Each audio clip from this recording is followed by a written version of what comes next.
Welcome to Rajika Kitchen Cooking Without Fire Recipe number 4. தலவாழ ரெசிபியில் already சக்கரை Pongal nuts பச்சடி upload பண்ணியாச்சு. இன்னைக்கு capsicum, மாங்காய், carrot இது எல்லாத்தையும் வச்சு அடுப்பே பற்ற வைக்காத பொரியல் தாங்க செய்ய போகிறோம். ரொம்ப சுவையாகவும் எக்ஸலண்ட்டாகவும் இருக்கும். காம்படிஷன் கொடுக்குற அளவுக்கு இருக்குங்க இந்த தலவாழ ரெசிபிஸ். எல்லா ரெசிபியுமே யூனிக்காக இருக்குது. எல்லாத்தையும் கண்டிப்பாக ஃபாலோ பண்ணி செஞ்சு காம்படிஷனில் ப்ரைஸை வின் பண்ணுங்கள். வின் பண்ணிவிட்டு கமெண்ட் செக்ஷனில் வின் பண்ணணுங்கிறத மென்ஷனும் பண்ணுங்கள்.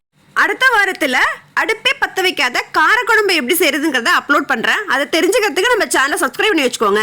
நோட்டிஃபிகேஷன் பெல்லையும் ஆன் பண்ணி வச்சுக்கோங்க. இன்னைக்கு கேரட்டு, கேப்சிகம், மாங்காய் பொரியல் எப்படி செய்யறதுன்னா, குட்டி குட்டியாக அரிஞ்சுக்கோங்க. கேப்சிகமை, கேரட்டையும் மாங்காவையும் துருவிக்கோங்க.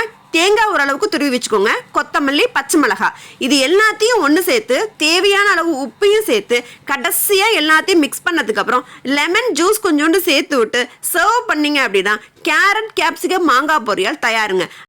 அடுத்தது இந்த வாரத்திலேயே லோட்டஸ் சீட், ஹனி, ஃப்ரூட்ஸ் பச்சடி எப்படி செய்யறதுங்கிறதையும் அப்லோட் பண்ணுறேன். அதையும் கண்டிப்பாக தெரிஞ்சுக்கிறதுக்கு சேனலை சப்ஸ்கிரைப் பண்ணி வச்சுக்கோங்க. அடுத்த ஒரு நல்ல ரெசிபியில் பார்க்குறேன். அது வரைக்கும் டடா.